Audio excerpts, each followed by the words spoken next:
Muita paz. Que o Mestre Jesus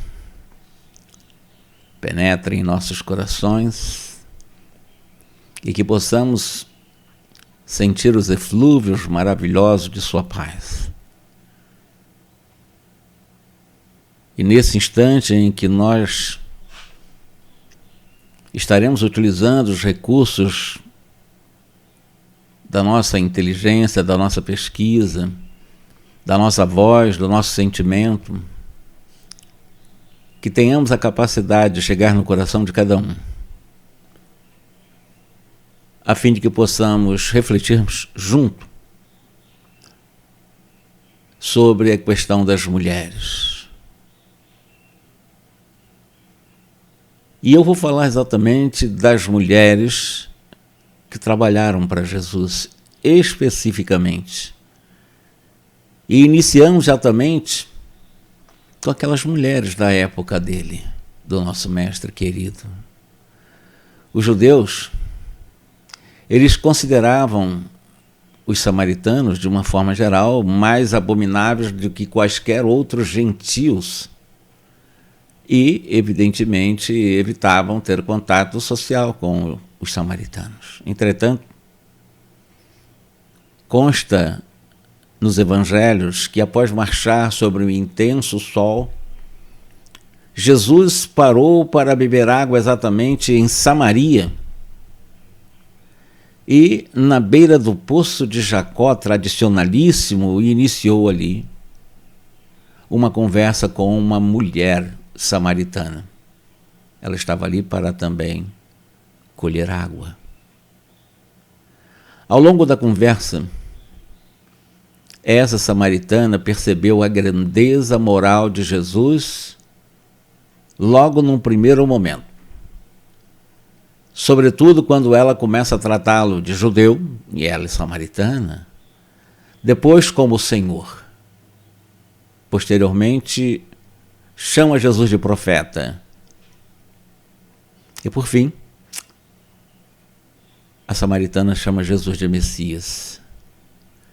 No episódio, Jesus abandonou as tradições judaicas dessa versão ao samaritano e confirmou pela primeira vez para a samaritana que ele era realmente o Messias. Informou ainda que tinha água viva e os que bebessem dela jamais teriam sede. E, obviamente, nesse diálogo com a samaritana, a própria samaritana acabou estabelecendo diversas interrogações e Jesus revelou para ela a infelicidade dela e descreveu o seu atual relacionamento desajustado.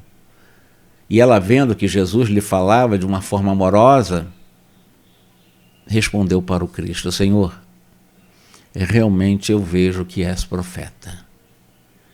Ela então, deixando o pote de água ali no poço de Jacó, dirigiu-se até a cidade e noticiou para todas as amigas: vide, vamos lá comigo, vamos ver um homem que me disse tudo quanto eu tenho feito. Por acaso não é ele o Cristo? E olha, estão falando com samaritanos que estavam longe das tradições, das crenças religiosas judaicas, mas aguardavam o Cristo também. Jesus conhecia os detalhes da vida das mulheres e as respeitava, independentemente da condição econômica, da condição de crença, da questão cultural, da nacionalidade, da estrutura moral. Não importava isso para Jesus. E podemos ver isso num outro momento, quando Jesus foi para o Monte das Oliveiras e pela manhã cedo voltou para o templo e todo o povo vinha ter com ele e, assentando-se, os ensinava próximo do templo, naquela praça. De repente, os escribas e os fariseus trouxeram-lhe uma mulher apanhada em adultério e, pondo-a no meio da praça, provocaram Jesus, disseram-lhe: Mestre, esta mulher foi pega em flagrante adulterando, e na lei de Moisés determina que as tais sejam apedrejadas. Tu, pois, que dizes?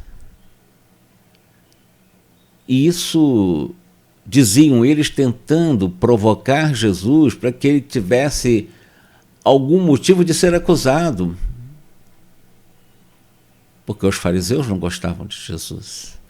Mas Jesus, inclinando-se novamente, escrevia com o dedo na terra. E pela tradição narrada aqui por Lucas, e como eles insistiam, perguntando-lhe, ele acabou realmente endireitando-se e disse-lhes: aquele que dentre vós está sem pecado, seja o primeiro que atira a pedra contra ela. E tornando a inclinar-se, voltou a escrever na terra. Quando ouviram isso, saíram um a começar pelos mais velhos até aos últimos. Ficaram só Jesus e aquela mulher, que estavam no meio de uma praça. E Jesus, endireitando-se novamente, olhando para aquela mulher, e percebendo que ao redor não via ninguém mais do que ela própria, disse-lhe: mulher, onde estão todos aqueles que te acusavam? Ninguém te condenou?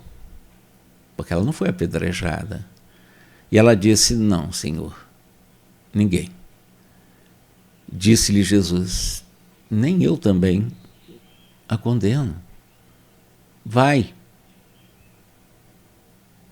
E não reincida no erro, não peque mais. Como vimos, nesse cenário, embora os escribas e os fariseus persistissem em provocar Jesus e a humilhar aquela adúltera, o mestre lançou a clássica sentença àqueles acusadores, os puritanos: aquele que entre vós estiver sem pecado, seja o primeiro que atire a pedra contra ela. Isso é uma frase extraordinária. Condenando-se a si mesmo, aqueles denunciantes, aqueles acusadores afastaram-se um a um, obviamente envergonhados, deixando apenas aquela frágil mulher diante do mestre. Apesar da estrutura patriarcal ancestral dominar ainda a trajetória do próprio cristianismo, não podemos desconhecer que foram as mulheres que protagonizaram os momentos decisivos da Boa Nova.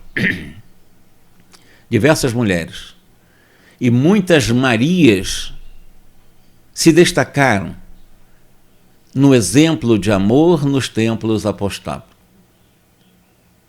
Nas vias, nas ruas, nos casebres, nas tendas, nos mercados e em todos os lugares. As mulheres protagonizaram, ocuparam espaço na época de Jesus. E para citar apenas algumas delas, eu poderia citar Maria Salomé, esposa do grande Zebedeu. Na realidade era mãe de Tiago e de João, 2 apóstolos, Maria Salomé.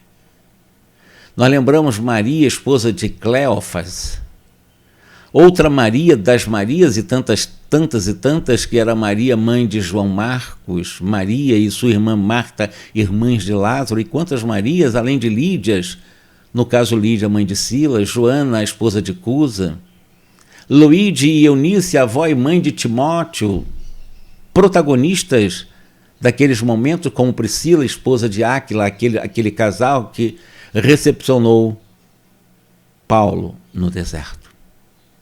Susana, Verônicas, dentre outras que trabalharam nos bastidores. Lucas, capítulo 8, versos de 1 a 3, ele narra: e andavam com Jesus os 12 e algumas mulheres que tinham sido livradas dos espíritos malignos, e uma delas, Maria Madalena, da qual tinham saído 7 demônios. Outra, a Joana, mulher de Cusa, procurador de Herodes, e Susana.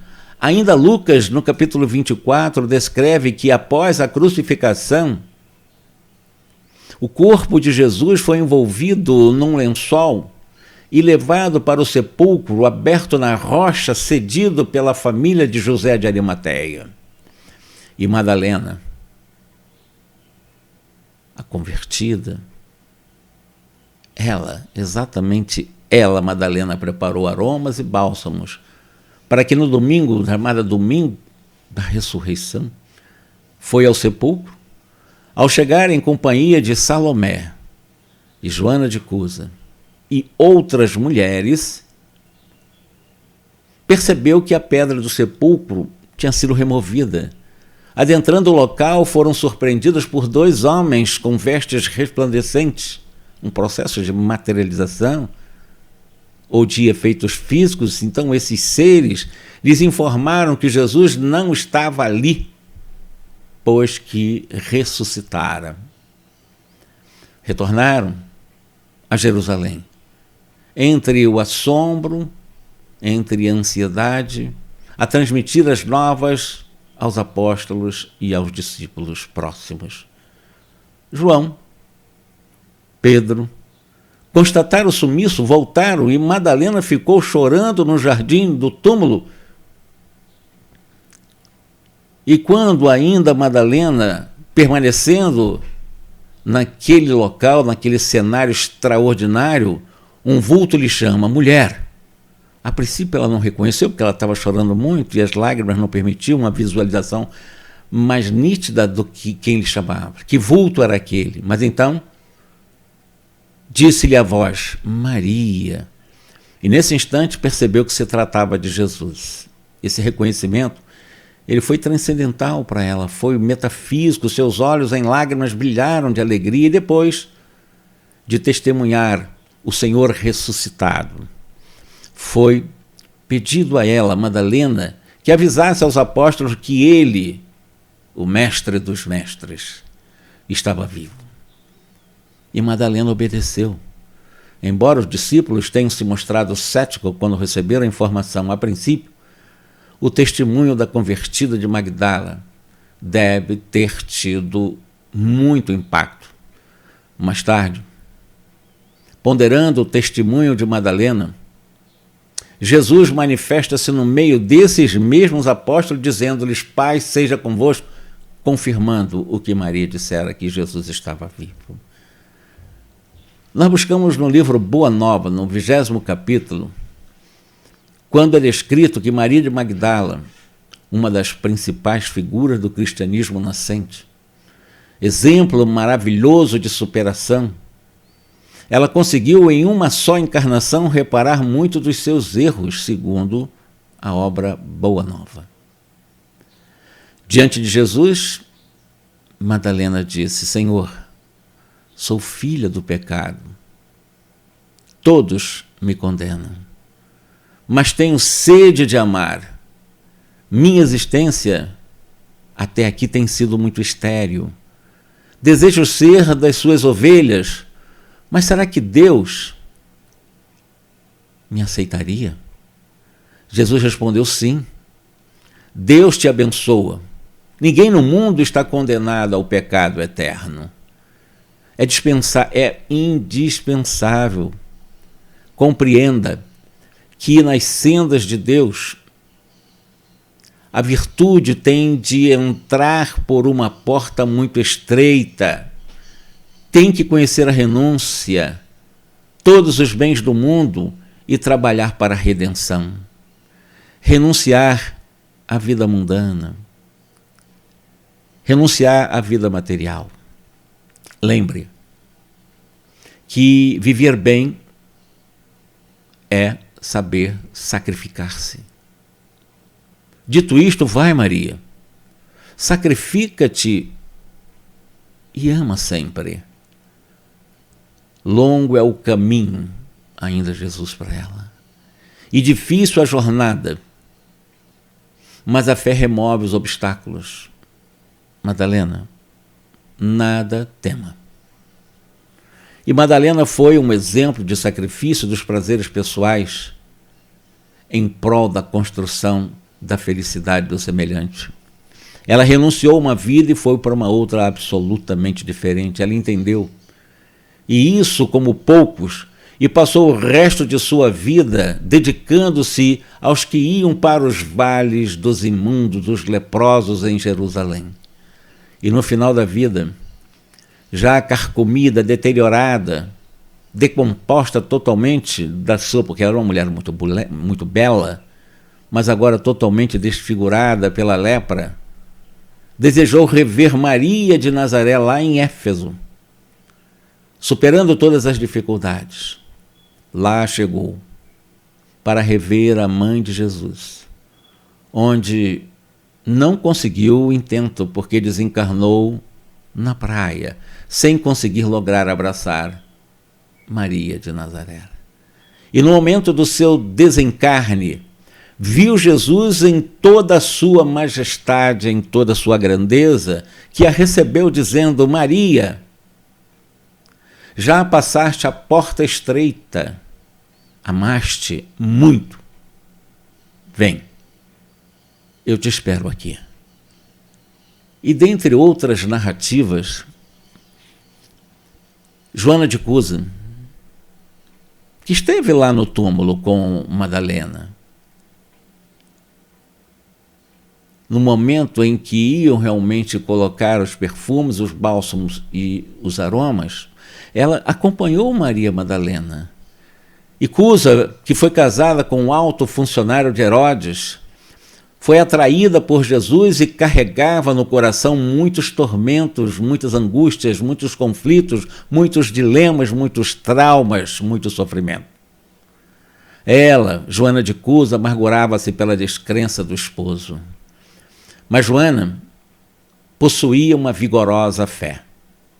Certa vez, procurou o mestre para lhe falar das suas lutas e dos seus desgostos no lar. Uma experiência profundamente desafiadora, e Jesus a ouviu e disse: Joana, só há um Deus, que é o nosso Pai.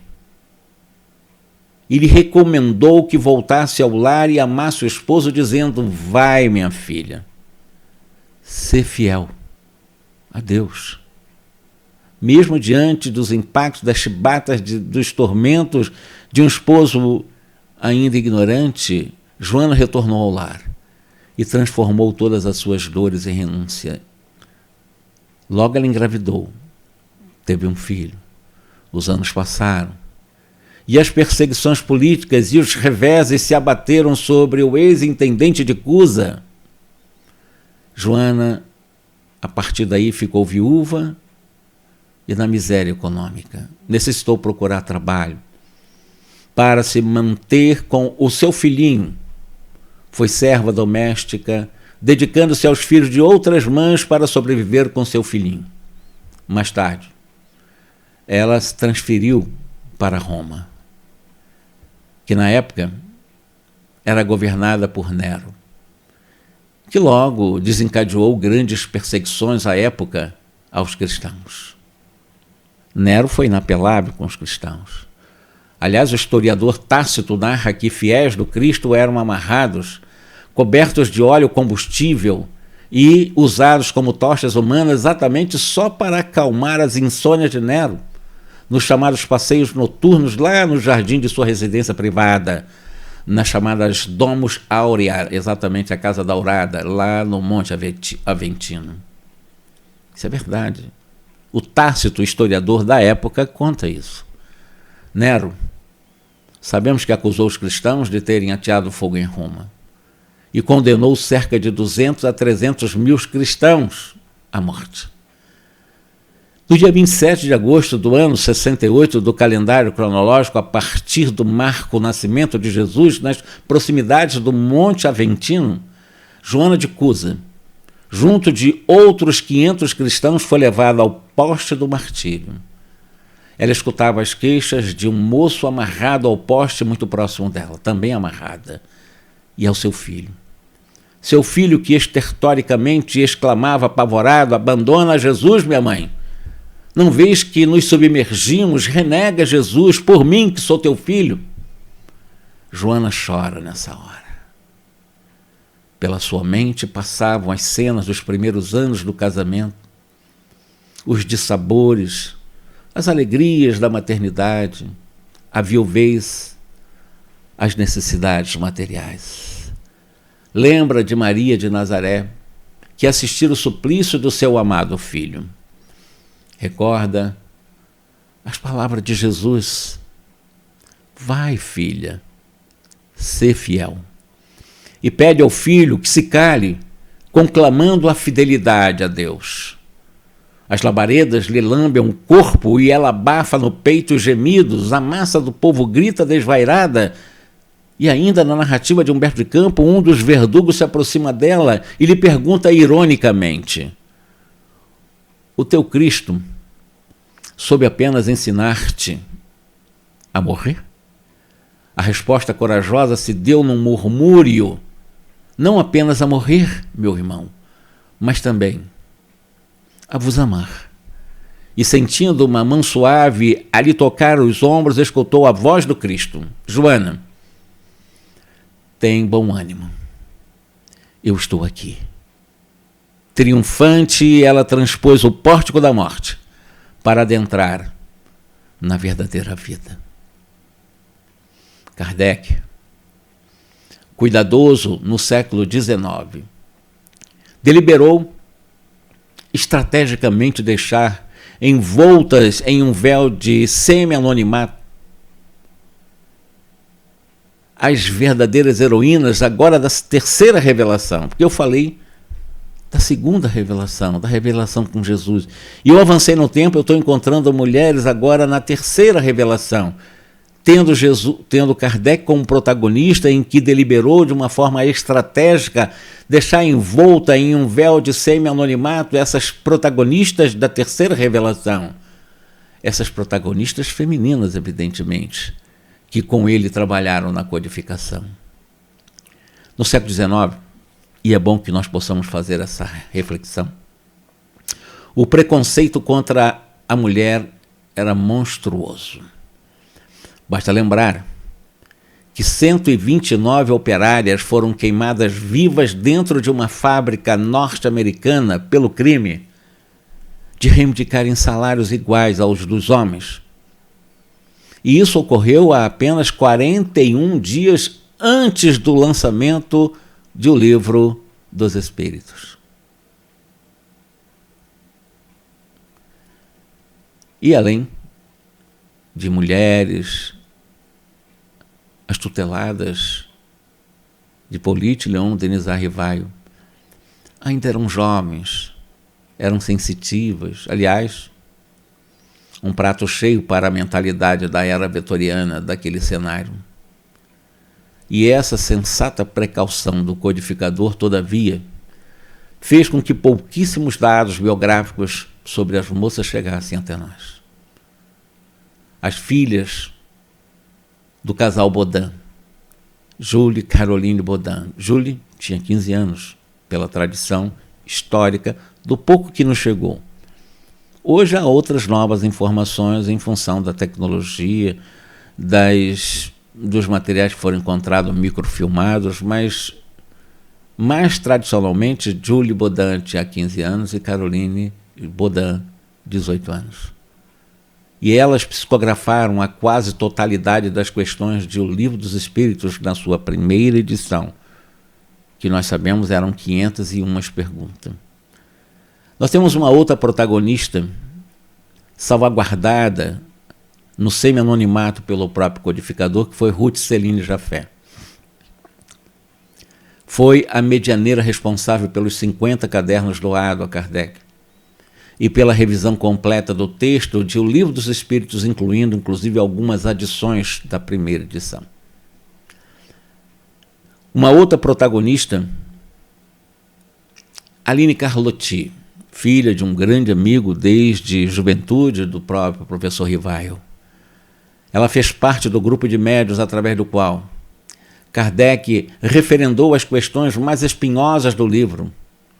fazendo uso da concordância dos ensinos, que é o famoso método controle universal dos ensinos do espírito, do qual Aline Carlotti foi utilizada para esse processo, para que pudesse haver a convergência dos conceitos e não divergências e contradições. E ela teve essa função mediúnica.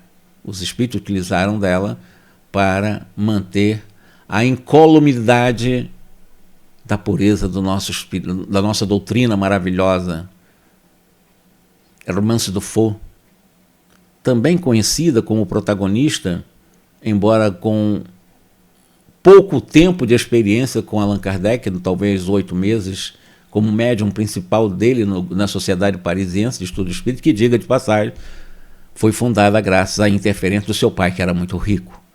Ela, que era natural de Fontainebleau, filha de nós chamamos de triticultor, e era vinhateiro, então ele tinha terras de trigo, ele tinha terras em que produzia uvas e etc. Ele era muito abastado, tinha muitas posses, tinha muita influência. E recebeu sua primeira mensagem psicográfica, a Hermance Dufault, assinada por Luís IX. Quem foi Luís IX? Foi um rei da França, pelo ritual da igreja, canonizado exatamente no século XIII, pela igreja.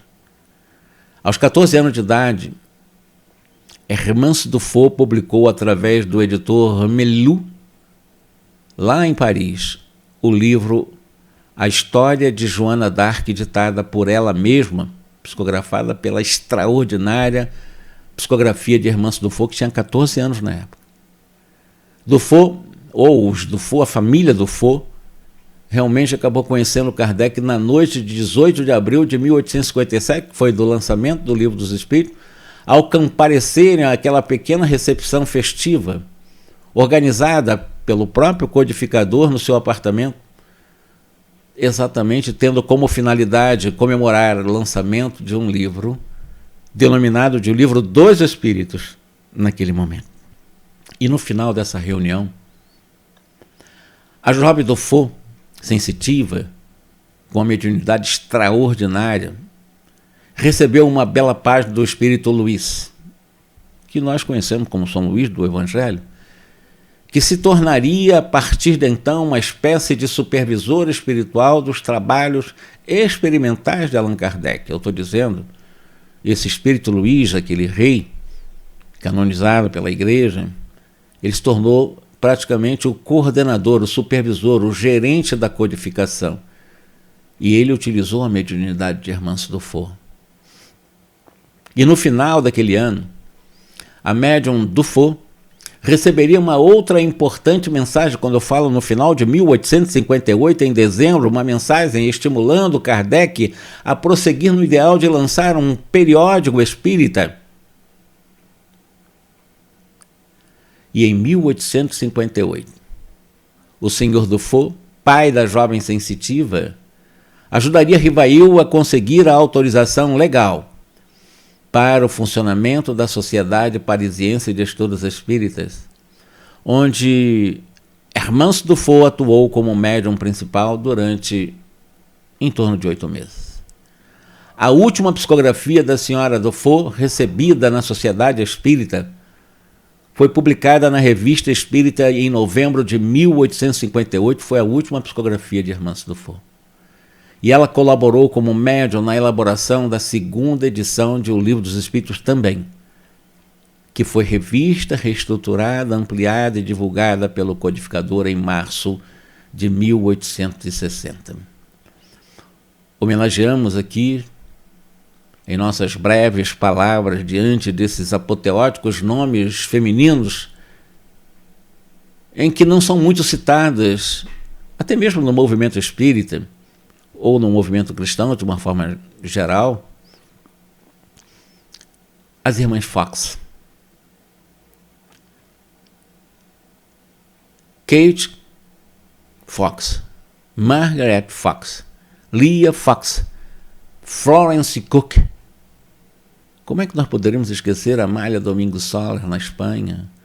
Elizabeth Desperance, Eussápia Paladino, a própria Madame Roger, juntamente com o senhor Patier, o senhor também Fortier e outros trabalharam muito com Plane Maison.